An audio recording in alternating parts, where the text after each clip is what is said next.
Here we go again. I hope you guys can see and hear me now. Mainly hear me because I am dressed casually today. Didn't dress up for the show, so apologies for that already. This is a new episode of Banter Blitz, where my aim is to defeat you, dear Chess24 premium users, in a friendly game of chess and talk about it, or talk about TV. I'm planning to offer a bunch of heavy spoilers for Sherlock Season 4 Episode 2, which I watched yesterday night, so prepare yourself mentally for that, or switch the show off if you haven't already given up because of the tech issues anyway. We're gonna have to talk about Sherlock. So Season 4 Episode 2 was better than Episode 1, which I strongly disliked, but I was very unhappy with the end to Episode 2. What was it called? The Lying Detective? The Flying Detective? Some detective.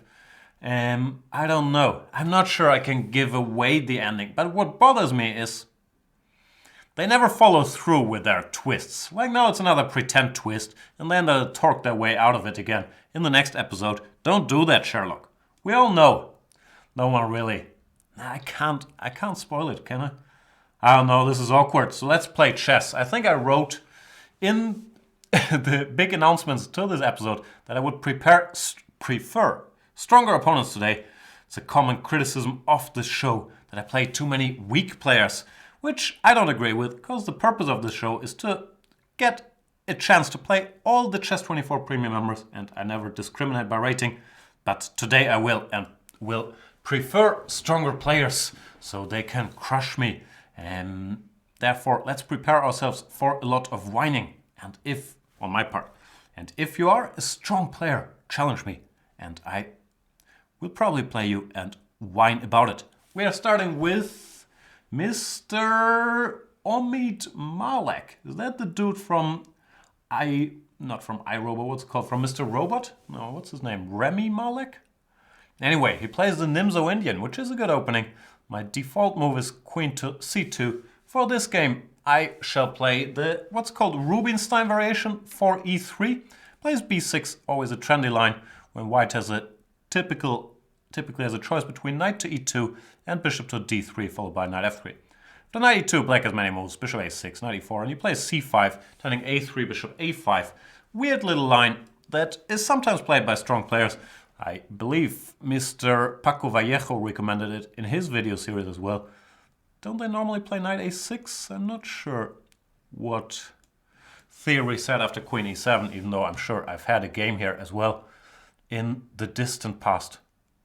I'll play F3 and ambitiously try to go D5 followed by E4, grab the whole center, probably regret it very, very soon. Not sure what the mainline theory is here. Bishop D2, Knight G3, many sensible moves out there.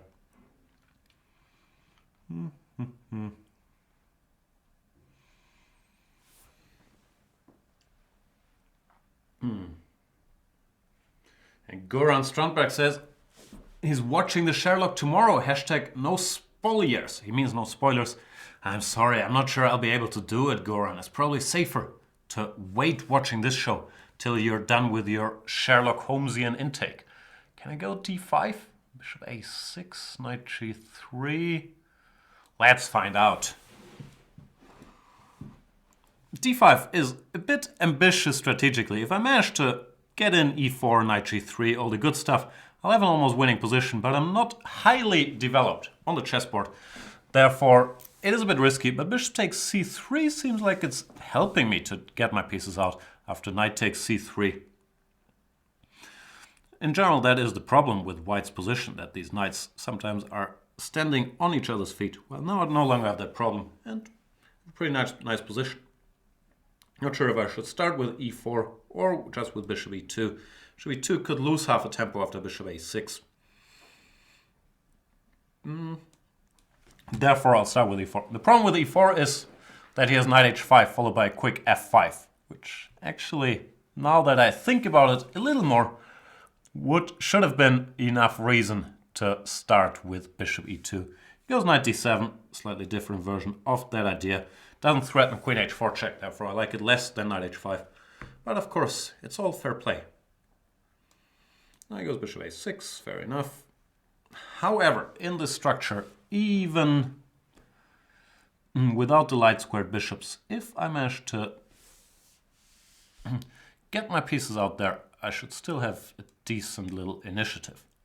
Not sure if queen takes or knight takes, because a knight takes could have been able to do some danger on the king side as well.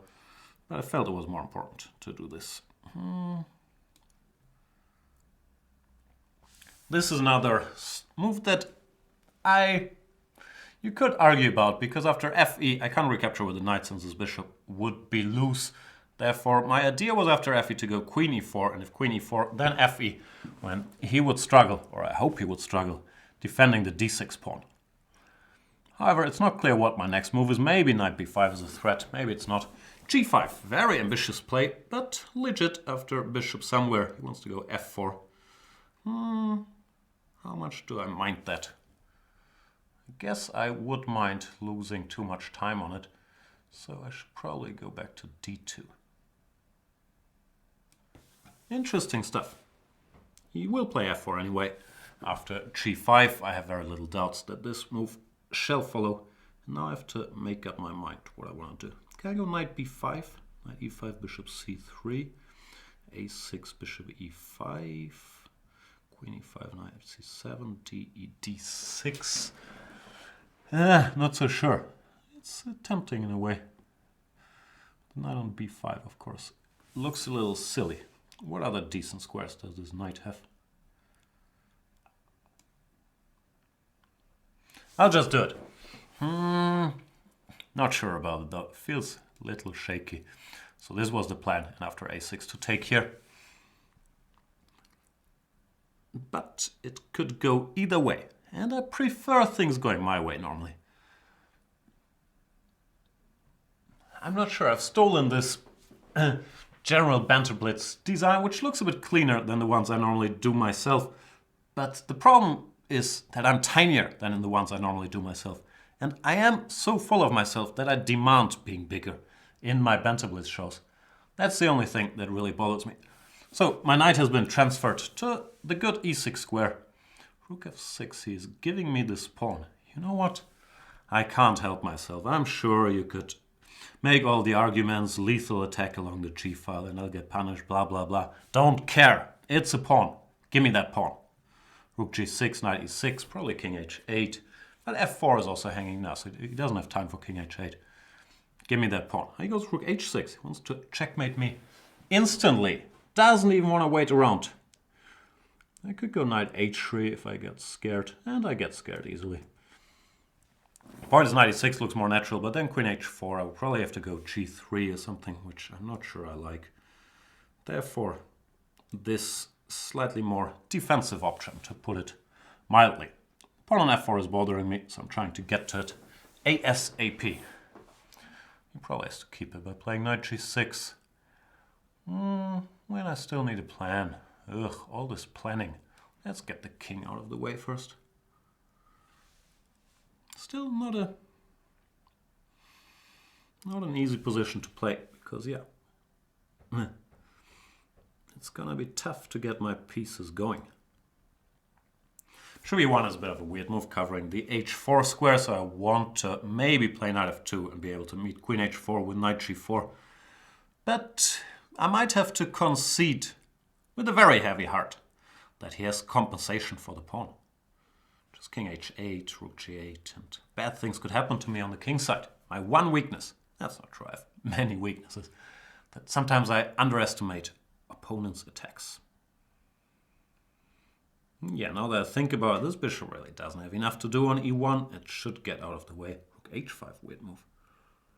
I don't know what he wants there. I should also keep in mind that my general plan is to flag my opponent, and therefore I should speed up just a little bit to make sure flagging becomes a reality and not just a pipe dream. What is a pipe dream? I don't know that word.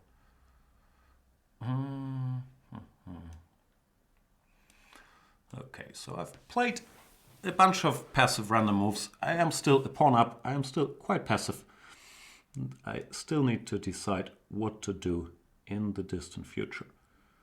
Very important not to run into any rook takes h2 followed by checkmate on the h-file tricks. I'd rather avoid those. But This knight looks like it's decently placed on g4. Okay, time to simplify a little bit. If knight takes, then c4 could get very loose. Rook takes, offering me an exchange, but I don't care about that exchange. I mean, I will in a second, but for now, I consider it more important to give my king a little breathing space. Not sure why I consider that more important, probably because of the very tempting prospects of Flagsville, Illinois.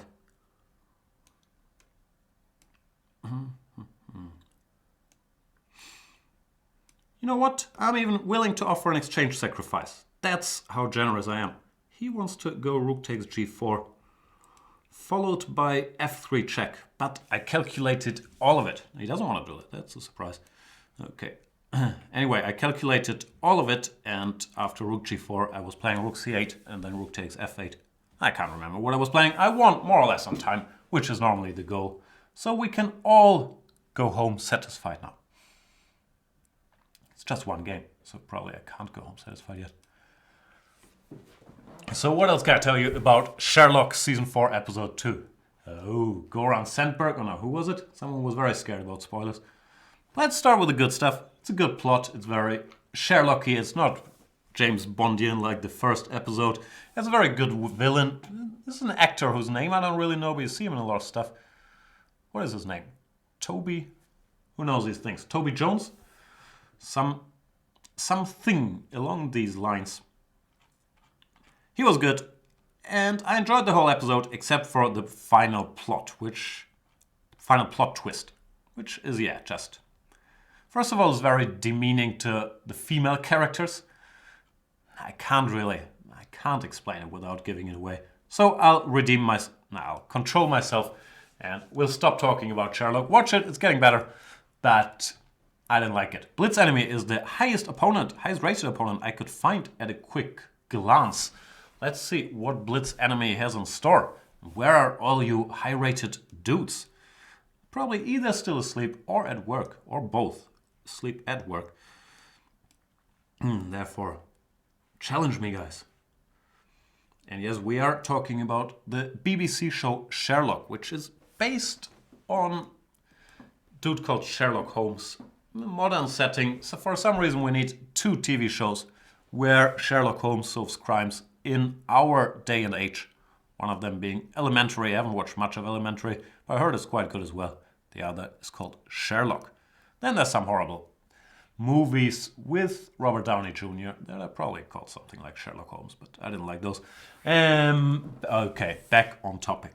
Wow, I sound like I'm the one doing all these drugs, like jumping between topics with no breaks whatsoever. We are playing the so-called Ragozin defense, always a very popular choice. I played the main line with cd-ed bishop g5. Black played c6, not exactly the main move here. e3 is the most logical, then I would have to sacrifice a pawn after queen to a5, bishop f6, bishop c3. I don't want to do that, therefore I'll start with queen c2 when I'm kind of stopping queen a5 now because of bishop f6. And the typical reaction to queen c2 would be a quick c5, but of course that becomes less attractive after you already played c7 to c6.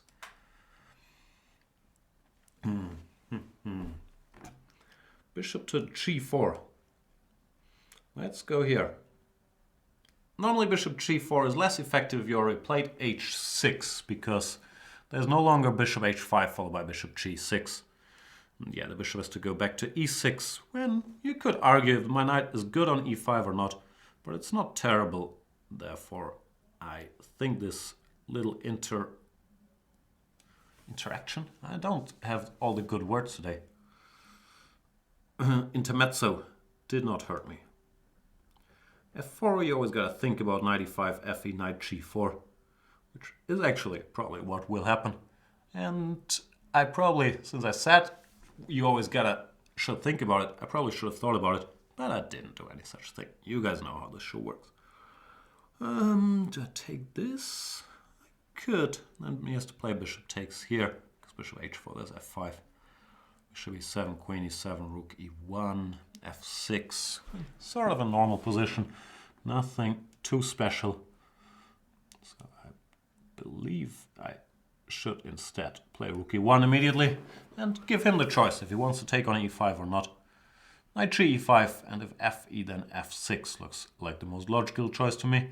So after knight g5, I might consider de5. And by I might consider, I mean I'll just play it and see what happens, when he should probably play f5. f6 I can go f5. And f5 I was hoping is a threat. Maybe it's not, maybe it's right. Maybe we can just ignore it and play knight c5. Anyway, I was hoping this was a threat. f5, bishop somewhere. But it weakens my e5 pawn considerably, of course. So I'm afraid Mr. Blitz enemy is right. And yeah, I overstated my case a little bit. What can I do? I can give a check, king h8, then f5. Bishop somewhere, f6, queen takes e5. fg, queen g7. Not sure I have enough there, but let's embark on this little adventure. Or is that insane? What I was talking about is f5 here, when he can't take because of f6. So he would have to move his bishop, and then f6, queen e5, fg, probably queen takes, rook f3. But rook f3, the bishop is hanging. I'm going slightly mad.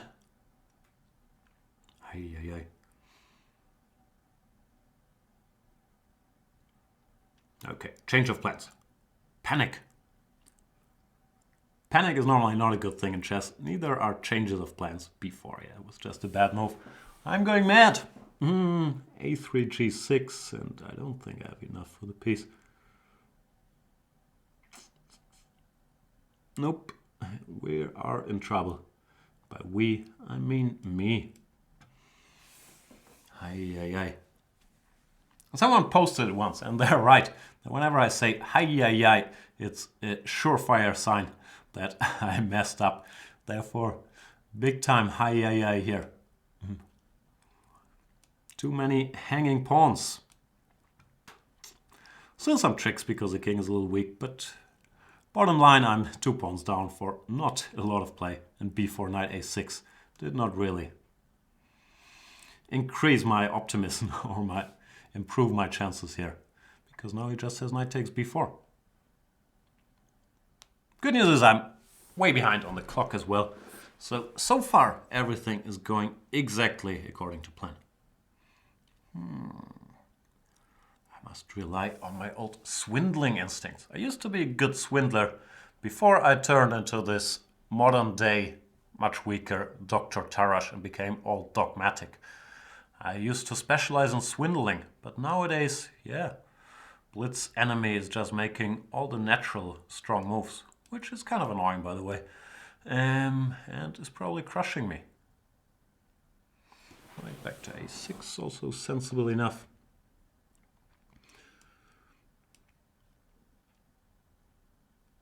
Knight c5, knight e4 looks natural, but yeah, there's very little I can do about all these things, is the problem.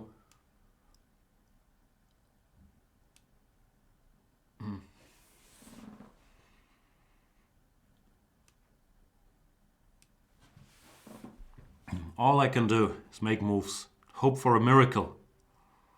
Not for America, but for a miracle. Not always the same thing. All we need is a miracle. Probably I shouldn't provoke him to make good moves like f6.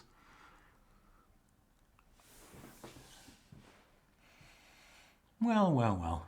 It's a hard knock life for us.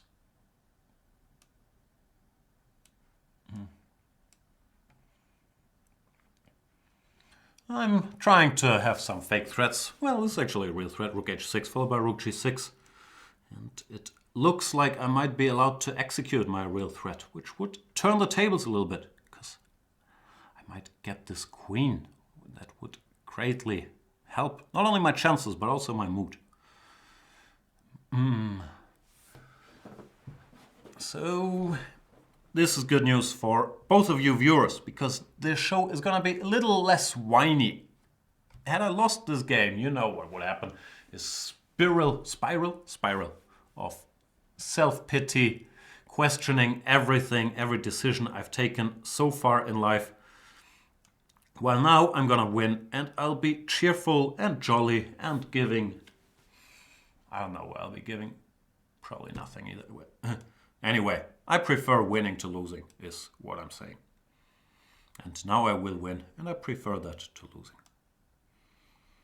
Another question is, will I actually manage to win? But I quite like my chances, because it's another upcoming book project I'm working on. How to beat a rook with a queen. I believe it will be another bestseller. So you guys can all look forward to that. And no, I'm not serious. I'm also not playing seriously. But queens bigger rooks is what they say. And if they say it, it must be true, because else why would they make this up? The good thing about a queen is it can move into both directions. It can go diagonally or it can go straight, which is a big advantage compared to a rook. Because look at this rook, it can only go one direction. I could take it here, or I could go king g6. Both of these moves look pretty strong. Since I am a bit of a jerk, I'll go king g6 to rub it in. However, queen takes h1 was by no means a bad move, and I really shouldn't be acting like a jerk in a game I barely won. Blitz enemy does fight till the end, and yeah, bit of a lucky victory there after being 2 pawns down for a bit.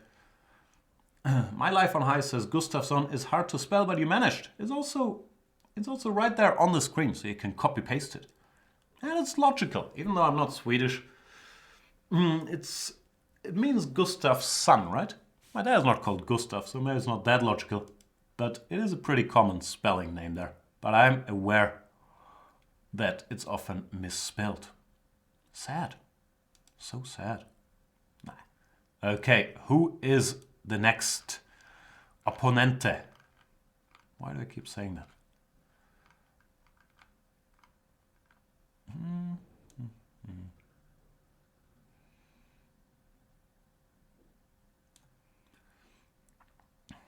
What about Mr. GB? So many letters. GB2284? Is that your real life rating? I believe so. I believe I've played against GB. Greek brain? Greek flag? GB2284 before, but I guess GB are just his initials. Could mean so many things. Are you there? Are you with us, GB2284? Because if you're not, I'm gonna play someone else. 5, 4, 3, 2, 1. Abort. Sorry, GB. Well, what does GB make me think of? I don't know. EBDB? No, that's different. That's the Eskimo Brother database. Nothing to do with GB, really. Oh, sorry. Here we are. So many windows to click on. Like 3, technically. I'm continuing my search for strong opponents. What about Mr. Aristide? Did I play Aristide before? Yep, I'm up 1-0 against Aristide, so I have to fight to defend that plus score.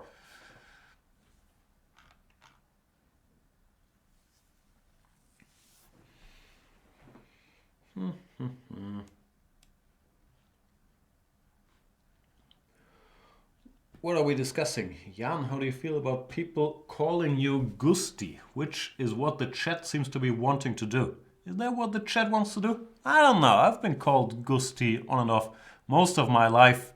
But yeah, since I chose Jan as my username and nothing of that Gusti sort, I'm not a big fan of that thing, but I don't mind either. Normally, I find it slightly weird if people, I don't know, call me that. Like, if Peter calls me that, it's fine. Even though normally he doesn't, I think. But someone saying Peter calls me that, I find it slightly confusing if someone I've never met refers to me as Gusti.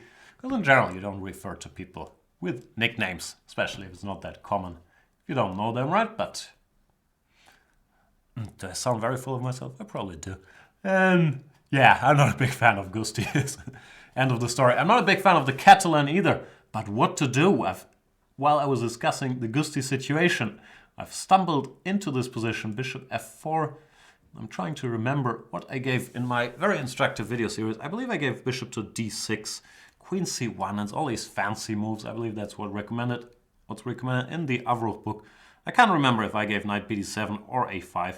a5, knight a6, knight b4 looks natural enough as well. Yes, something like this looks vaguely familiar. Some knight b5, some bishop g5s. I can't remember a single thing. But how bad can it be to put this knight on b4? Active enough square. And then at some point decide what to do.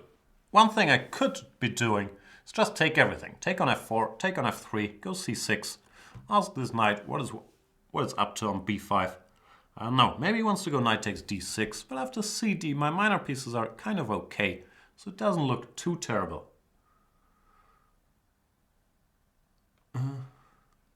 Rook to d1. Fair enough. So do I make my threat come true? Takes c6.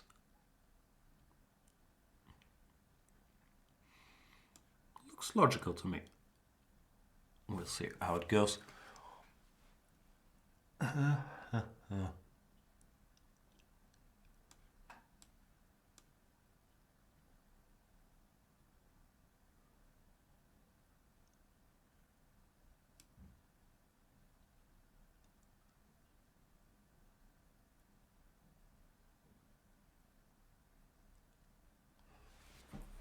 Yeah, strange position. It's a typical Catalani sort of position, where my hunch is these positions are normally more or less equal, especially here with the material distribution. Both of my knights are fine. I don't think I'm worse. I'll go queen b6, but rook on d8 and see what happens. If he goes e4, I'll be okay with that because it weakens the d4 pawn as well. Just knight back to probably f6 and then rook fd8 and so on and so forth.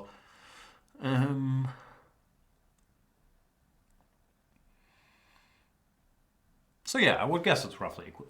After an exchange on d5, ed5, I'll be in pretty decent shape.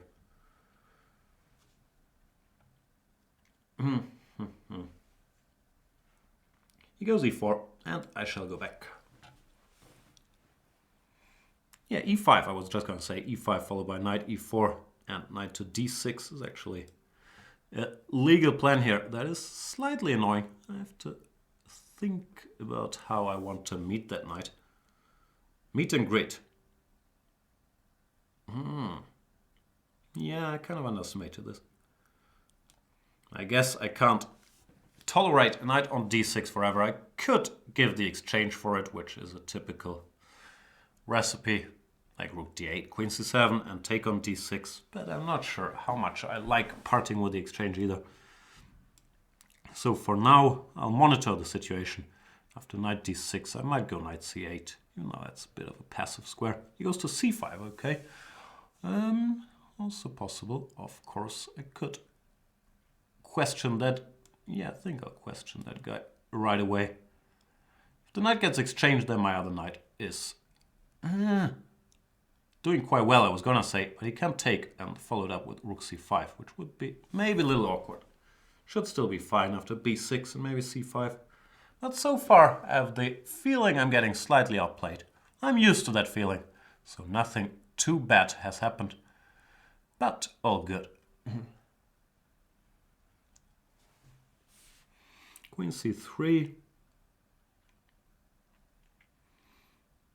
Yeah, Aristide is playing well. Time to change my plans, because if the knight c5 dc, rook would come to d6. I don't want that to happen. Therefore, I have to throw in knight d5 first. If he takes, rook takes, then I can go knight takes c5 next, because my rook will block access to the d6 square. Well, if he doesn't take, then I can think about taking c5 or doing something else. I have not really thought it through, but it feels like now I should take. b2 is hanging.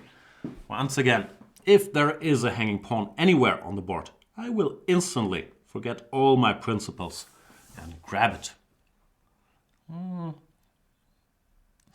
It's a bit more to it here, because a5 is also loose, and rook b1, rook takes b7 is not illegal, but it's still too tempting to not do it. Queen c3, Rook b7, queen c5, dc, knight c3. No, it's not that clear actually. Pity. What about rook queen a2, rook b7, queen a4? Hang on, queen c3 attacks the bishop on f3. That changes things. So bishop d5, queen c5, dc. Still not clear enough. I'll go here and hope I don't blunder my queen, keeping an eye on the a4 pawn.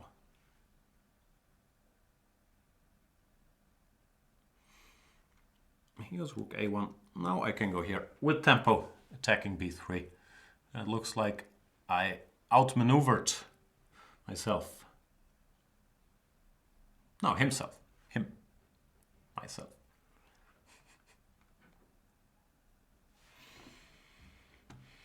And German dudes, please stick to English. This is an English show. I can understand the German, obviously, since it's my first language, but I'm trying to keep the English shows and the chat English. And in return, the German shows and the chat German, if that makes any sense. Rook a3, probably I should go here.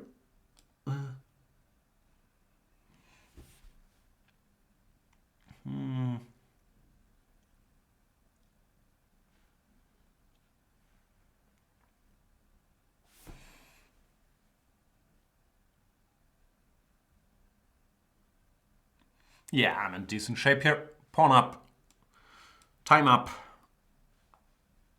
a lot of ups, not so many downs. Now rook d7 followed by rook fd8 is gonna come. Was a roughly balanced game, I would say, until he gave me that b2 pawn. I wish there was like a deeper, and Aristide resigns here, this is quite hopeless. Wish there was a deeper strategic meaning to any of these games, except for, haha, I managed to grab a pawn again. But that's what it comes down to. Pawns are important. Here after knight d5, if he takes or goes anywhere, queen a3, let's say, is probably roughly equal. But after queen c4, white had to struggle to keep the balance. That's what happened. What other challenges do we have? Oh, our old dear friend Alekinin is quite high rated these days. So we can play Mr. Alekinin. Let's see what Alekinin has in store. I'll bring the knight out. He challenged to a 3-minute game. I slightly prefer 5 because it gives me more room to talk during the game. Well, with 3, I just have to speed up. Well, what to do? Looks like Alekinin might not be with us. I'll start the countdown as usual. 5, 4, 3, 2, 1. Sorry, Alekinin, I'll have to abort. Such a pity, because normally he's quite vocal about wanting to play. And let's play someone else.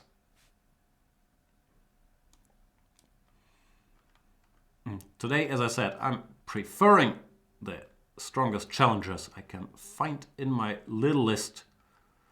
So let's see who else is in my little list.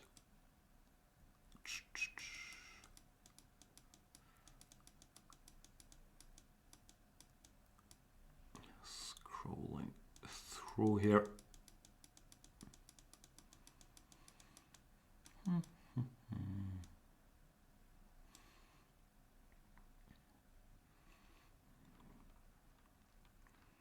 Still get the feeling most high-rated dudes are asleep.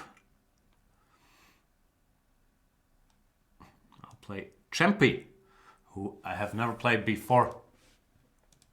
Let's see what Champy's up to.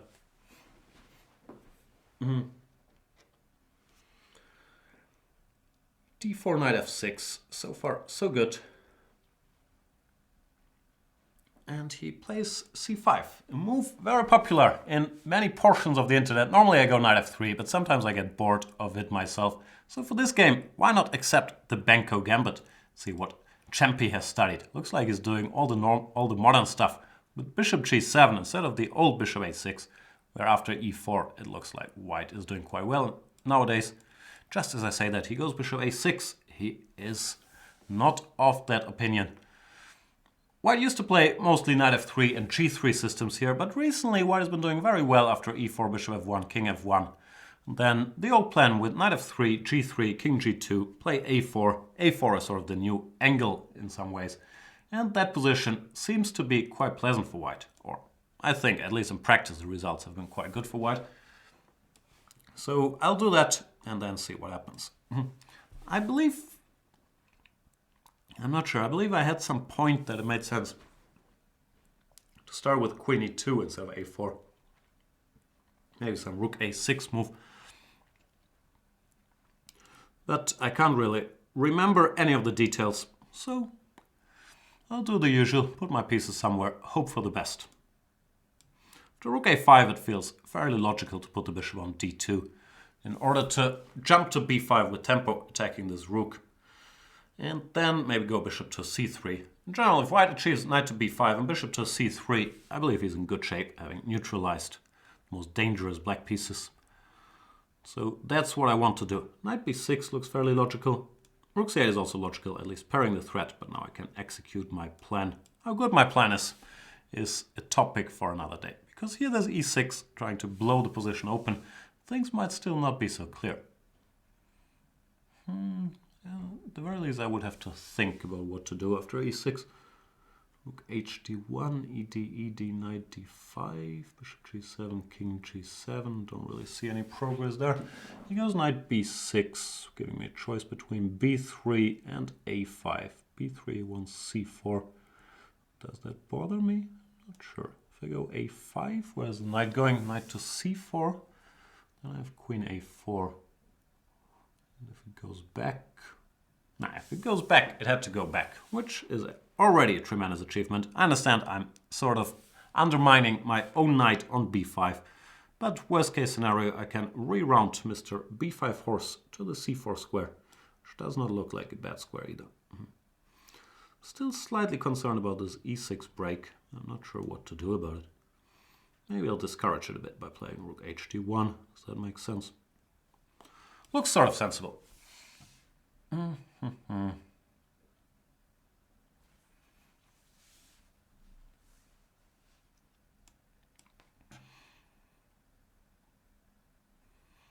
Now, as I mentioned, my knight on b5 was loose, therefore I hope I can regroup it here. Black can stop me by playing c4, but c4 you also have to pay a price because you're giving up the d4 square. So I have options like knight d4, knight c6, maybe start targeting the c4 pawn immediately, queen a4. I don't know. I haven't thought it through. This is probably... I haven't thought it through. Might be the thing I say most in this entire show.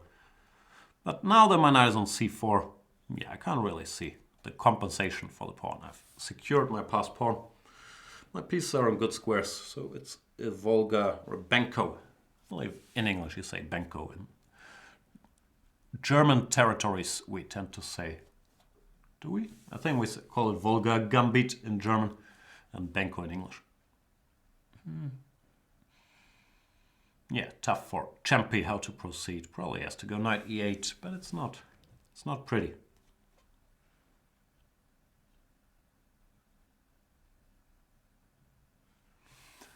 Yep, there we go. Should I take or should I not take? Looks sensible to take. I could also play another half waiting move. I don't know which one. Take an e5. I don't know. Nah, you know what? I'll wait a bit. And maybe tease him with my rook coming to b3. He doesn't want my rook coming to b3, which is very, very understandable. I'll continue the teasing.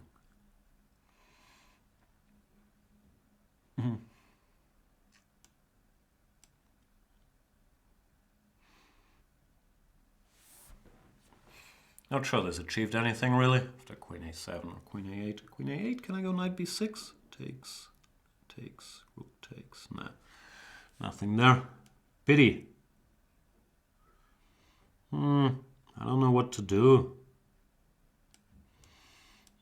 If in doubt, exchange a bunch of rooks.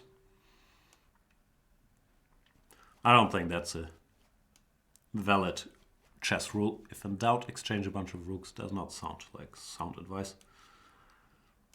If in doubt, play for cheap tricks. is, however, great advice unless you blunder stuff like queen takes b6 here. Then it's really bad advice.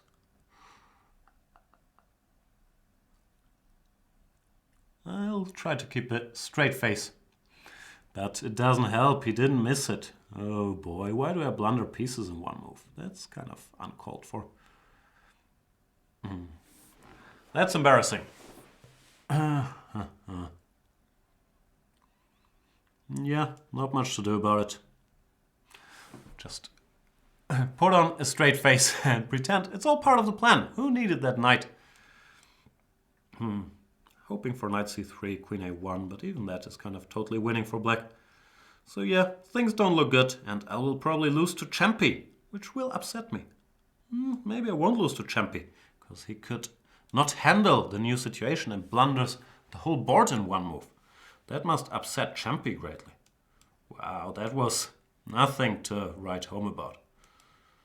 Knight c3 was better. Queen a1, cb, and yeah, my position is pretty resignable, as it should be after a horrible, horrible blunder like knight b6. That's what you get for trying to be clever. Any normal move in white is much better, but such is life. Sorry, Champy. Ay.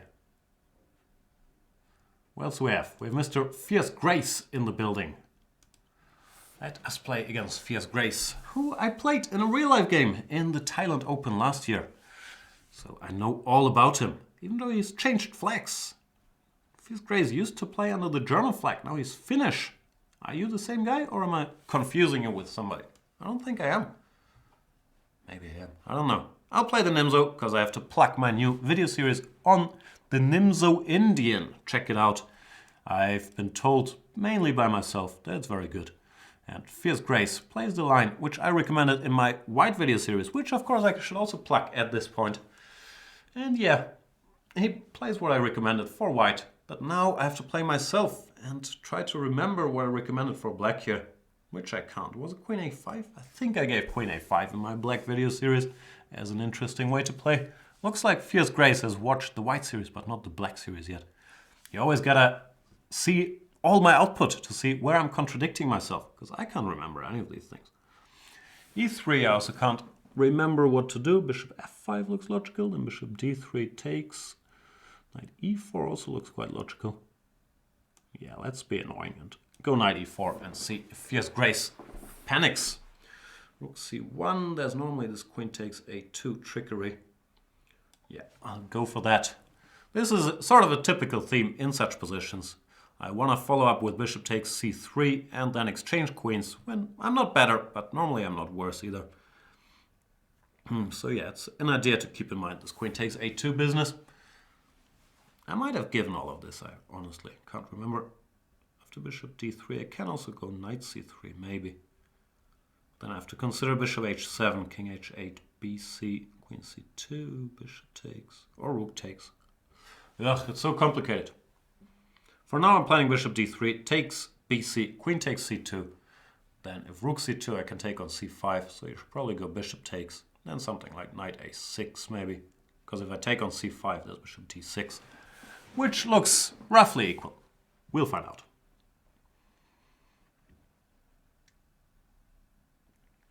At least I got Mr. Grace thinking. Well, he goes bishop d6. Interesting.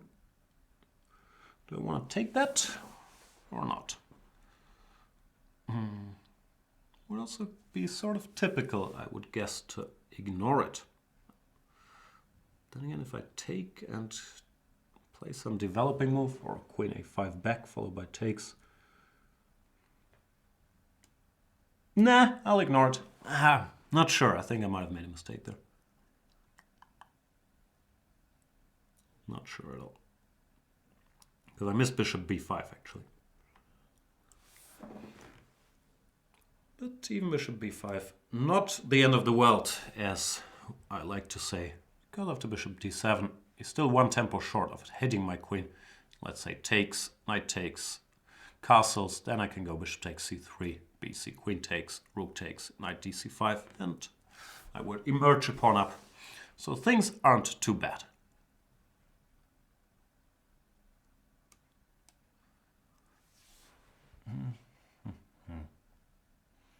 Probably it's best actually to go bishop back to d3. And yeah, that's what he does. Kudos to Mr. Grace.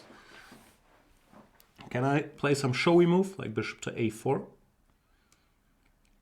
I think I can.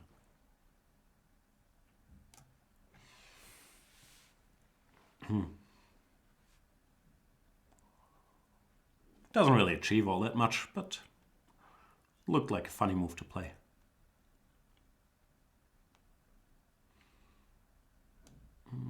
Let's get this guy out. Should watch out a little bit that I'm not losing the entire board. And I've just blundered a piece last game, so I should really be careful. But I believe this, I'm still in time to, yeah, after castles, play bishop takes c3 or knight takes c3 and emerge unscathed. Unscathed? Who knows how to pronounce that word? Yeah, this looks sensible. Take BC, take here.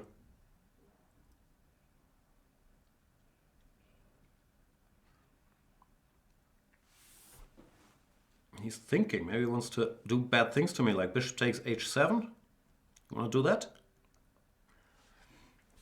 It can't be ruled out that he has cruel intentions. Let me think about it too. Bishop h7, king h7, knight g5 check, king g6, queen g4, knight df6. Yeah, looks like I'm defending there. Let me pre-move it just to show off. Probably it's a bad move too. Probably I should go king h8 after bishop h7, but I like showing off too much. Nah, Fierce Grace decided against it, probably rightly so. But in this endgame, I believe I'm a pawn up, so at the very least I'm not worse. I'm probably better. I know I'm better. The question is how much, but it's a very decent outcome of the opening for sure. I'm also ahead on the clock, so things are looking up. But just last game, I was a pawn up and ahead on the clock. Then I blundered a piece in one move.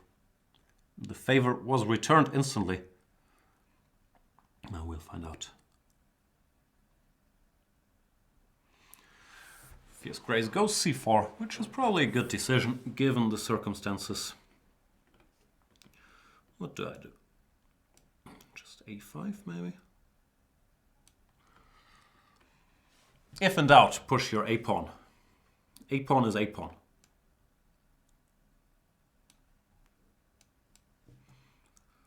I'm surprised by bishop f6, by the way. I think he should just go bishop c4 immediately, because I don't really see any attack here. And now I have the two bishops and these passed pawns. So my position should be pretty much winning.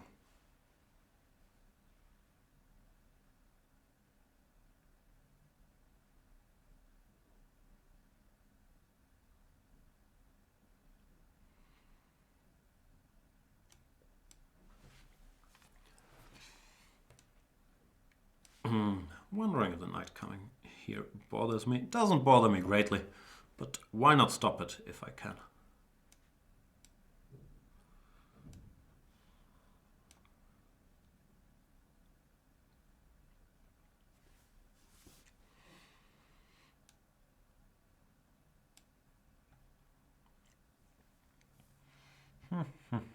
He's saying I can't stop it. Maybe he's right, but can he stop my pawns? That's the other discussion we need to have at this point. f4, I can grab some guys. Or is that a trap? No, it doesn't seem like a trap because he resigns. Bishop e3, bishop f4. Yeah, things didn't go well there out of the opening. After queen a5, I believe I consider bishop d2 the main move in my series. But yeah, Fierce Grace is saying he has to check the opening again. Let's play a new game.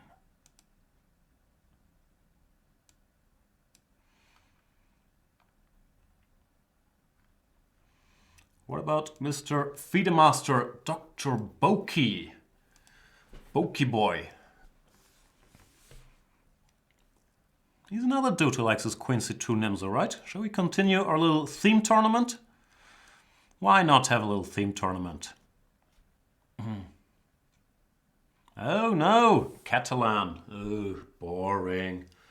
What can I do to be less bored against the Catalan? Maybe there's nothing to be done about it. I could change lines. Normally, well, I've played my default line like 2 games ago, but I'll experiment with this line where I literally know nothing. I know it's sometimes played and it's not supposed to be bad. I know a bit about bishop e7, but bishop d6, I honestly don't know what the point is. Then again, how bad can it be? Let's see, 3. I don't know what I'm supposed to do. Castle? Maybe I'm supposed to go c6. Probably I should actually check out what the point of moves is before I play them. Bishop g5, is he threatening e4? Maybe not yet, because takes, I have bishop b4 check. Here I was hoping I'm in time to play h6 and then recapture with the horsey to stop e4. Something like this. I guess it wasn't exactly this, but something like this. I recall from a game, Gelfand against Ding Liren. I reached a similar position. Ding Liren went on to win that game, which of course doesn't mean anything, but it's still slightly encouraging. Queen c2, I have a feeling at some point, if he keeps offering, I should grab this. Knight d2. Maybe I won't be able to keep it forever, but such is life.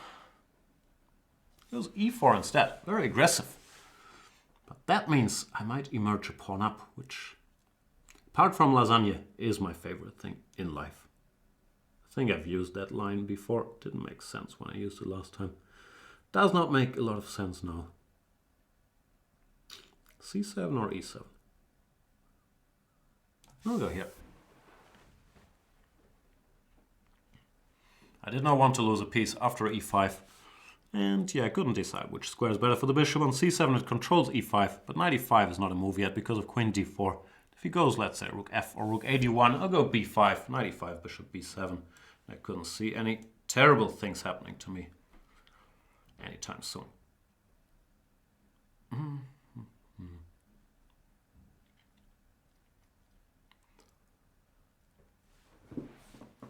b3, typical measure for these positions to get some long-term compensation. But I have to say, this does look like a pretty good version of this type of position for me. I have the 2 bishops. I have more or less finished development. I have pretty clear plans like queen b6. Sorry. Rook f d8 and all that. So I like my chances, but I always overestimate extra pawns. Therefore, I'm sure the journey has just begun. Knight d5 might look more natural, but knight d7 is actually a fairly standard move in such a position to keep an eye on the c5 square and help forcing through c5. After knight e1, I guess I should go queen b6. Knight d3, I'm not sure if I can take here. Probably not, because he would move the knight somewhere and d7 would hang, which could be a problem. But first of all, he has to go knight d3. Secondly, after knight d3, I have many interesting options like c5 or, I don't know, rook f d8, threatening queen d4. So it's not all bad.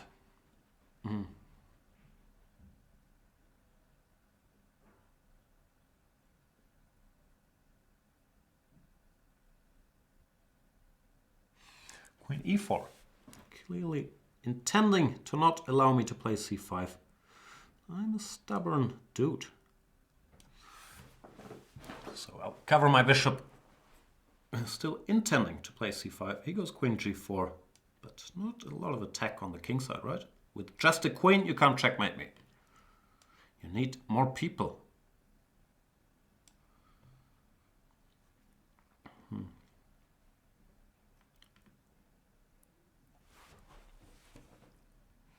I don't see any attack, and after d5 I can now take on e5 with tempo. So yeah, I think I'm in pretty good shape here. Maybe dc5 is best. Then knight c5, it's also not a big deal. Or even queen c5. Nah, not queen c5. But knight c5 is just fine. Knight e5 trying to show off, then that'd be cb, ba. Well, yeah, things are under control.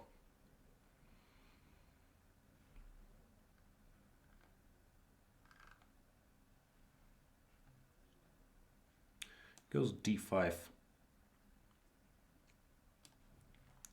I'll take here. See what happens. He plays queen e2. 2 pawns up is the good news, but he gets some squares for his pieces after d, e, f, e. Maybe f4. He could get 1 pawn back. Still, no, he doesn't get a pawn back, right? c3 is hanging. Not sure how to do this. I'll go here, see what happens. Gimme.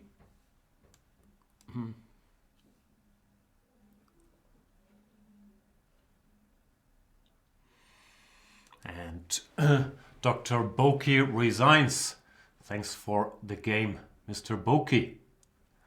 Let's play another game. Once again, I'm accepting the highest rated challenges I can see in my little list here today. Let's see who else we have. Oh, we have a dude who has a 3-1 plus score against me. That's not exactly pleasant. Mr. Chess Ude 98, international master from Norway. Let's see what Chess Ude is up to. Is it supposed to mean chess dude and you forgot the D? Or is Ude part of your name? I don't know such things. But I'll stick to this Nimzo theme tournament, which we have going on here today. I wish I could remember the things I said in my series, because everyone seems to be using my own advice against me, which is a little rude, isn't it? But I don't think you have any intellectual property on chess moves. Here after d5, he goes a3, saying, okay, I was just checking. I'm willing to transpose back to the main lines. Now I'm going to have to remember the main lines, which will be a tall order. But I do believe that, well, I know I gave this. But I can't remember anything anymore after the next move, queen to c2 or queen to a4, which is a bit sad. What did I give? Oh boy. h6, c5, is that what you do here? c5 immediately? Queen d7, I think I didn't want queen d7. Did I? Can't remember a thing. Let's see what happens here. That's the problem with growing old. Nah, I shouldn't talk about my age. That's the problem with not studying your openings properly. Rook d1, am I supposed to go to e7 or to b6? I have a feeling there's some perpetual checks here somewhere.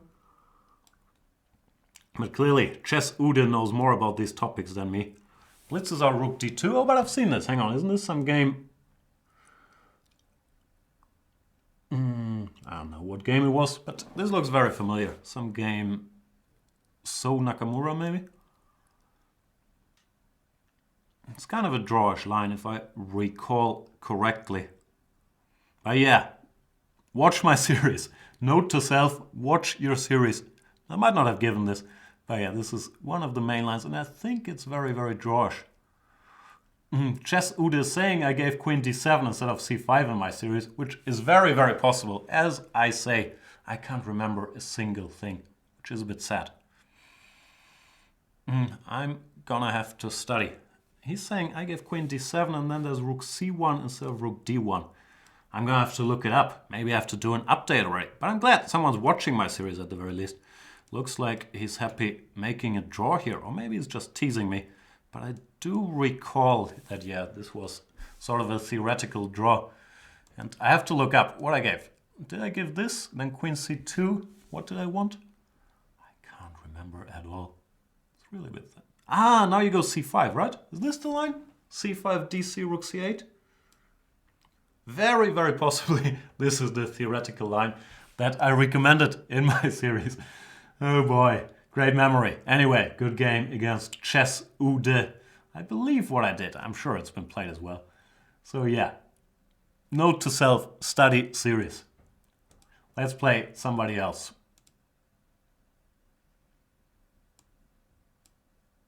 What about Alexandre Poitier? Alexander Potter? Are you related to Harry Poitier by any chance? Probably not. And probably it's his real name, so I should not make fun of it, because that's a very low form of humor, to make fun of people's real names. It's not something I want to embark in. I'm willing to make fun of the Gioco Piano, which we're about to get on the board, unless Alexandre goes b4 or d4 or some crazy aggressive move. But not of his real name. Now looks like we're going down that gioco piano, which I believe means slow play route, where my approach for many years has been go d6, a6, bishop a7 against anything and then have a look around. But nowadays, theory and games here at the highest level have exploded with so many subtleties. Do you go h6? Do you go castles before playing d6? Do you have d5? Do you go knight e7 very quickly? There's tons of options everywhere. Do you go knight g4 here? Can you go knight g4? I'm always curious about knight g4s. I must find out. I'm not sure this is a good moment to go knight g4, but it's a very typical reaction to rook e1 and knight d2. Sometimes here, I'm not sure if this is one of these sometimes though, you can play f5, f5, ef. I don't see how to proceed. Now I'll go here, which is the other typical plan, and knight f1, f5. But I'm not sure this is good under these circumstances. I know it's a typical idea if white goes both knight d2 and rook e1 without h3 to go for this knight g4, king h8. But I've never checked it in this particular position with a4. I think I've checked it with the bishop on b3 instead of a4, where it was okay. Here I'm not sure, but at the very least it looks very interesting. And it looks quite playable as well. Queen d2, bit of an odd move, asking me to do all kinds of bad things to him, like fe followed by bishop h3. But there is bishop takes h6. If I go queen g6, knight h4, queen h5. Also interesting. f4 is maybe the most typical way to play. I'm not sure if it's right here. I have a bad feeling about f4 now that I made it. What to do?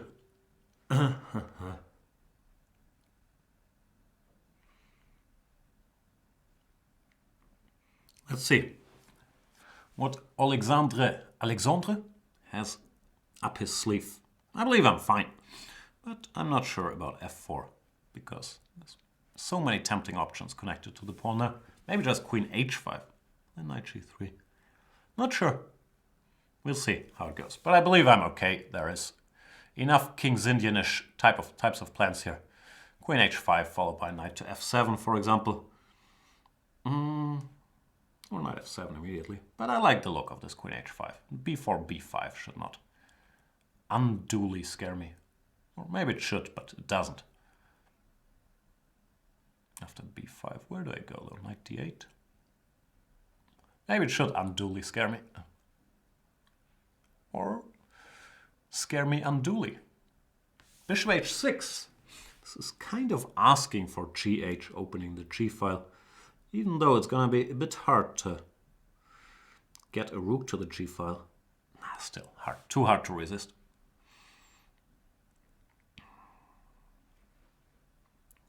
H2. I want to take already, but it might not be the right thing to do. And we all want to do the right thing, right? Takes, rook g8, takes. Nah, there's no checkmate yet, which is a pity, so I have to restrain my cruel intentions and play more slowly. I don't know. Rook f6, rook g6, maybe bring this knight around, knight e7. But the position is not clear at all, because yeah, he does have counterplay in the center. So for now, I'll focus on keeping things more or less under control. Then make my move, whatever my move is. Maybe it will be too late for my move after b5, yeah. Should I focus on keeping things under control for real? It looks like I have to go here, but this is not where you want your knight in these positions. Oh boy.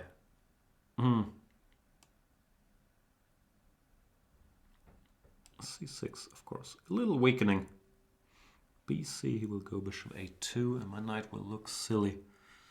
So I probably should take like this. But yeah, white has made more progress than black over the last 2-3 moves. We can safely conclude. Still, my position is not too bad. The bishop will go back to c8, and the pieces will be kind of in play. Still some hopes to get some attack on the king side. So I don't think I'm in too deep, but I'm not sure I've done very well either.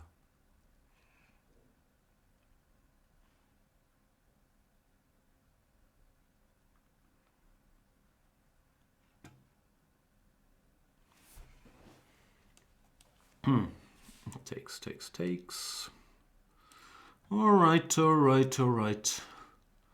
Queen d6, do I have to be humble? Go here. Or can I be more aggressive and go here, for example? Let's be aggressive.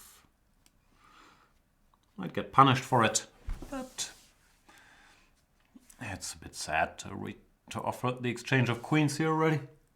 Even though maybe it's the right thing to do.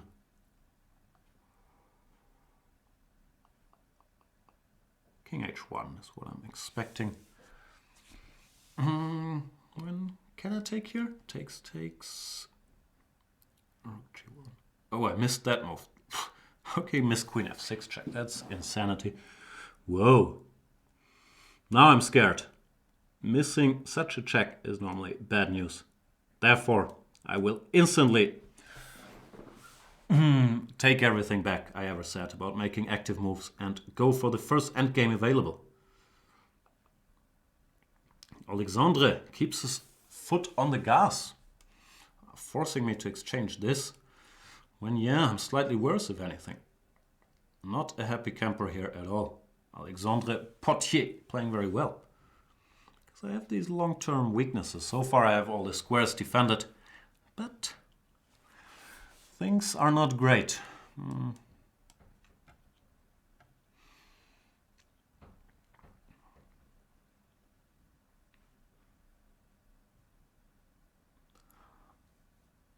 B2, he's coming. He's here.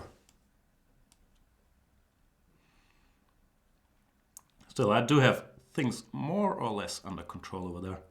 G5, knight h2. Huh? I don't want to encourage him to make good moves.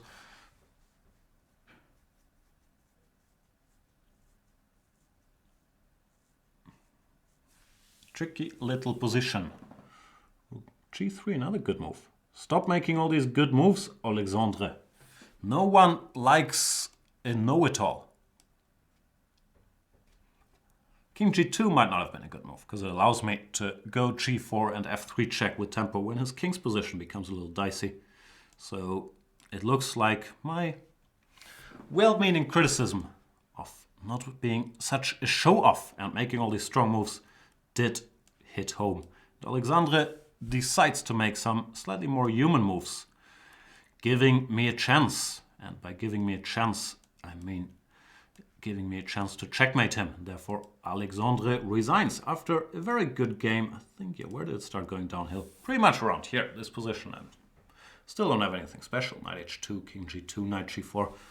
But yeah, king g2, g4 changed things. So thanks for the game, Mr. Portier.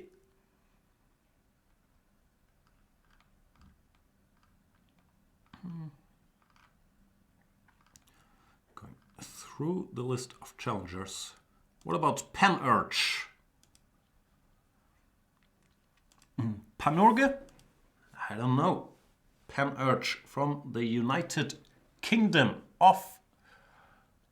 No, that's it. It's just the United Kingdom. It's not the United Kingdoms of Great Britain. That would be excessive, right? Or is it? I shouldn't speak on such topics I have no knowledge of. I'm sticking to my guns today since I've decided to play all these strong players. My problem is I can only, against e4, I'm only really comfortable playing e5. If I'm prepared, playing for a win, let's say I'm facing someone with around 350 till 2400 in the German league, I will very often play one c5 because it spices up the situation a little more. But on autopilot, the move I'm by far the most comfortable with is e4, e5. And against d4, okay, now I have this new Nimzo repertoire, so I'm more or less sticking to that. But yeah, I've never been one to comfortably play many openings, which is a weakness. In the old days, it was also a strength, because I was very good in my openings. It's always a tricky discussion if you want to have one repertoire and stick with it and be predictable but well prepared there, or if you want to be flexible. Hard to say. I think the trend goes towards being flexible. Then again, the World Championship match, Carlsen pretty much stuck with one opening repertoire, so did Kayakin, at least with the black pieces. Well, with white, they were both moving around. Yeah, whatever you do. After a4 I should take before he goes back to a2. Yeah, this is sort of a normal position. Black goes d6 castles. Then either bishop e6 to win a tempo, knight d7 and f5, or something else. I don't really know what to do here. But I think it's considered to be more or less equal. You can also go for a slower play like c6, rook e8, bishop f8, queen c7, b6, whatnot. We'll see how the game develops against Panurge. I think I'll go for this plan I just mentioned. I'm not sure if it's such a typical plan. It looks a little passive and is also weakening the d6 pawn. But it makes some sense as well. We do have the two bishops, so I should be allowed to play very slowly. White, if he wants to generate an initiative, he will have to play f4, or it's very likely he will play f4 at some point, which will be very double-edged because f4 also greatly weakens his own pawn structure. At least that's the plan. We'll see how things go in real life. Bishop e6, bit of a random move, but I just want to go rook a d8, then maybe bishop back to c8 and take it from there.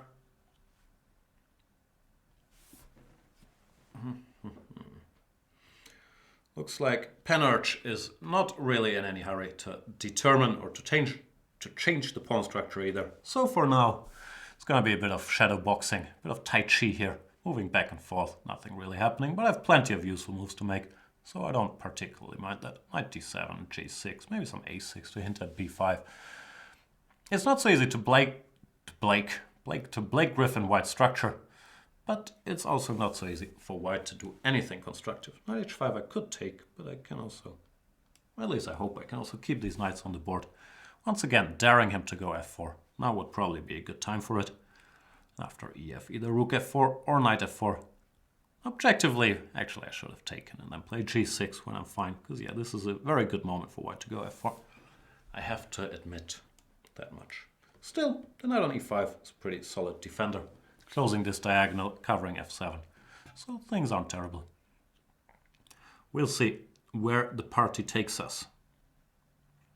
Queen f2. Not sure if he's really after the a7 pawn, but the thought of my opponent taking one of my hard-earned pawns strikes a lot of fear in my heart. So I'll immediately try to stop that. At some point I should throw in g6 and bishop g7, probably now. I was a bit worried about knight h5. Might still have to worry about knight h5. It's stopping me from going g6, so I'll try to get it in now. Because yeah, it takes a lot of squares from both of the knights. Knight d3 sort of stating, okay, I don't want to checkmate you anymore. Can't we just be friends?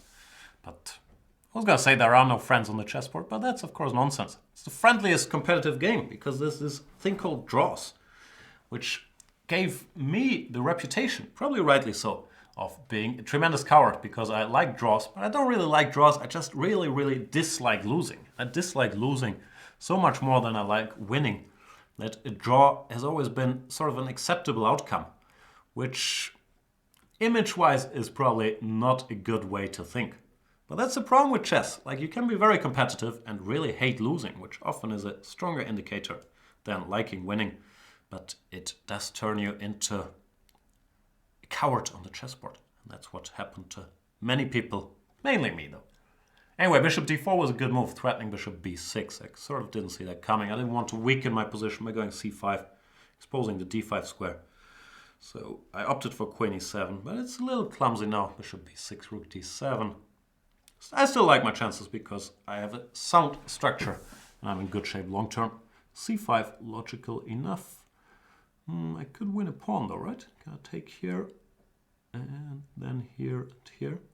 I like pawns so much.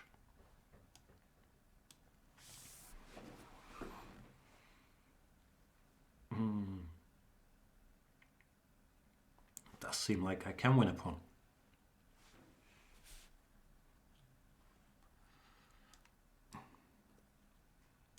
And as usual, all this talk about structure, bishop pair, positional trumps goes out of the window.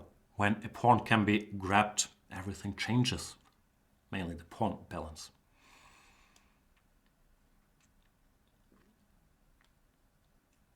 There's also plan B, a little trip to Flagsville is very, very likely now once again. But that's not my fault. We both have 5 minutes to start the game. You can use your time any way you please.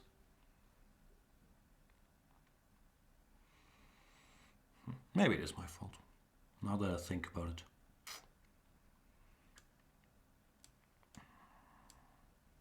The problem is normally once I smell the familiar smell of Flaxville, my play deteriorates greatly and I run into all kinds of trouble. Here I want to go e5, knight e4. I spotted that and thought I would stop it before it materializes. Now I'm winning and we're going to Flaxville, which are both nice prospects. I'm not sure Flaxville is worth a day trip, and I'm also not sure overdoing this, not even a joke. Overdoing this Flaxville talk is worth it, but I enjoy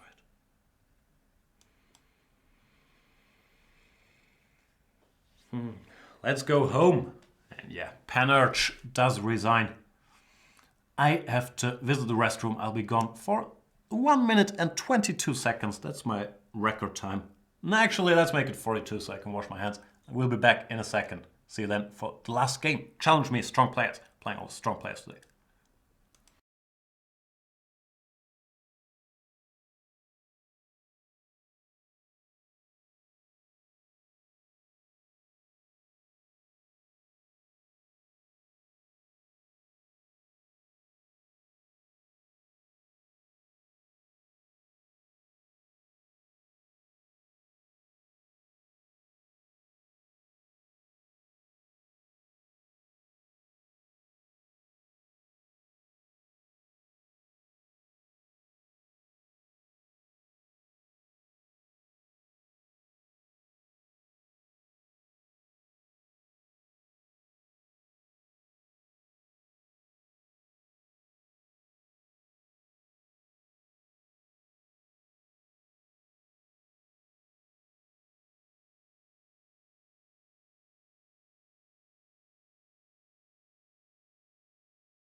Welcome back everybody for the last game of the day. Today I'm trying to play the highest rated opponents I can find in my list, so I'll go through it and see who the highest rated is for the last game of the day. Scrolling hard here, a lot of challenges.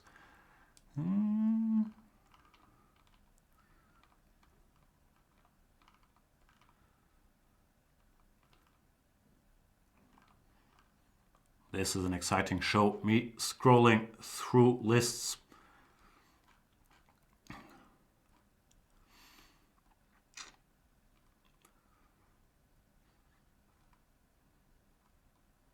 Most chess superstars still asleep, it looks like.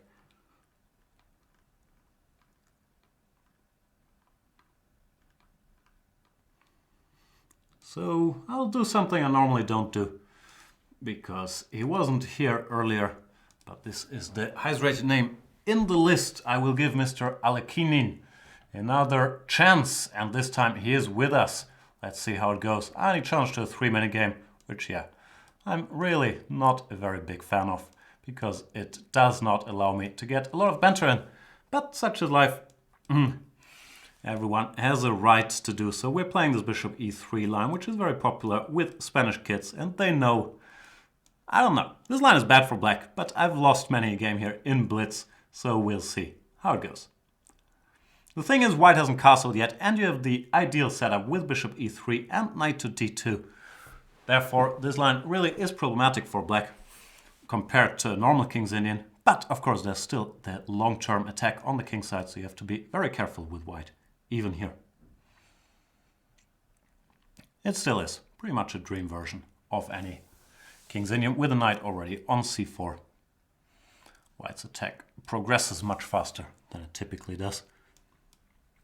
Well, black's attack not that fast, as we can see over here.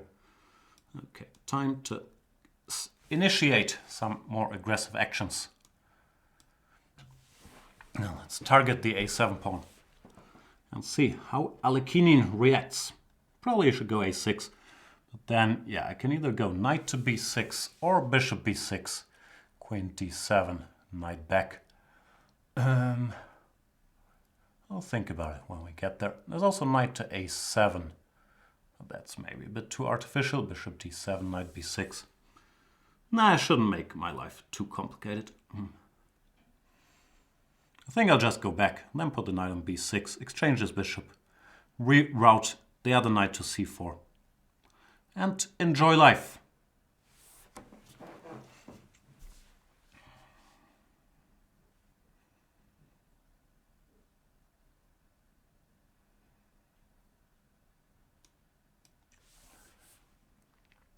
Let's see how it goes. The thing with these g5 attacks is they're normally not that dangerous without the light square bishop, which I can now exchange whenever I want to. Still gotta take care, of course, but at least that's what I learned in school. There's also the factor that I haven't castled yet, so it's not exactly mate over here. Alexandre not bothered by any of those things. Goes g4 now. Okay. Could take on... Well, I can do many things. HG is probably... Actually, this looks like the most sensible way to play.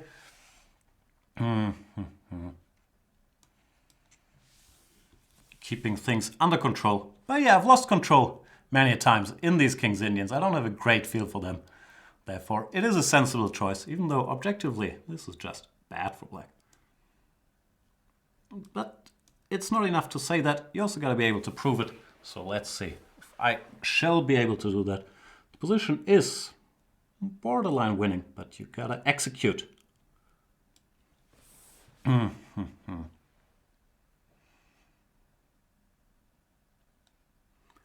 f8, yeah, none of these moves really strike fear into my heart. How do I punish him though? Maybe I should try to cash in some more. Because the one instinct that never fully goes away is my eating instinct, to take all of these pieces. And here I have eaten enough that I can exchange queens with a clear conscience. Do I continue eating or do I improve a bit? Anything wins, that's the good news. So I might as well just improve my position a little bit.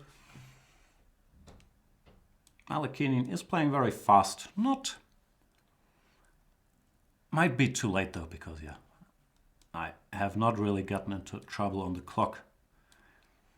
And I am quite some material up.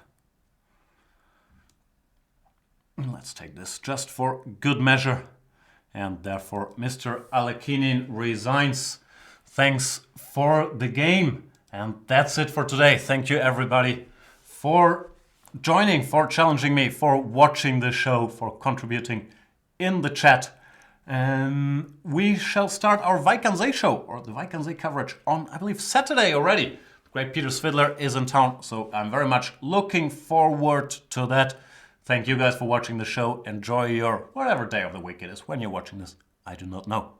That's it for today. Bye.